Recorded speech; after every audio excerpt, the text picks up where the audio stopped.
depressed person may not simply feel sad. They may feel empty, numb, exhausted, maybe guilty. Maybe they feel worthless or disconnected from everything that once mattered. Other conditions can contribute, like severe anxiety, maybe bipolar disorder, post-traumatic stress, maybe a psychosis, eating disorder, or other disorders involving intense emotional instability.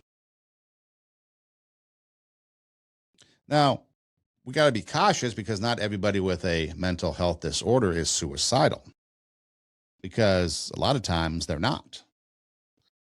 But as they go untreated or as symptoms worsen, you have to be careful. One of the steps. But if you take depression, for example, and hopelessness is especially concerning. A person could believe that nothing will improve, like ever. They may be unable to imagine themselves feeling different tomorrow, next month, next year. Hope isn't just positive thinking. Hope is actually the belief that something else exists, another opportunity, another possibility, something else exists. Hope was at the bottom of Pandora's box. Remember when Pandora's box was open, all this bad stuff came flying out of there, came flying out of the box, as the story goes. And then the person that opened the box looks inside the box, and there's hope remaining inside the box.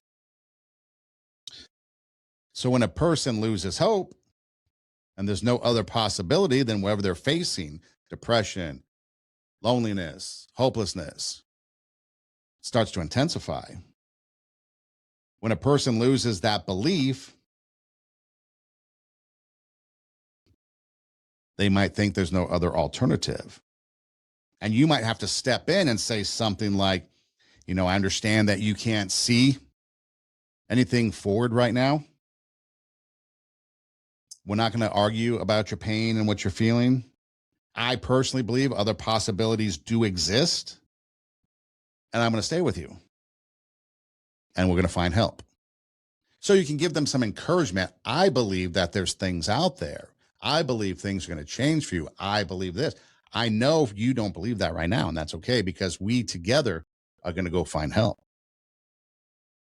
And then, of course, when you have depression, you have hopelessness, maybe loneliness, then that shame and that perceived failure kicks in. It might involve a relationship ending, maybe a job loss, financial problems, academic difficulties, legal trouble, maybe public embarrassment, addiction. Addiction's a big problem that can lead to suicide, family conflict, maybe a moral failure, secrets they fear will be exposed, and then, of course, bullying, harassment, discrimination, kind of like in the case of Aubrey Wyatt and many others.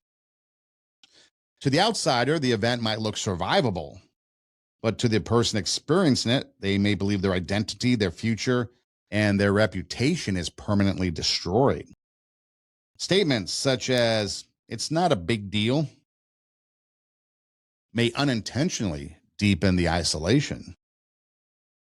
The event to you might be little, but to them it's enormous. The pain is enormous to them.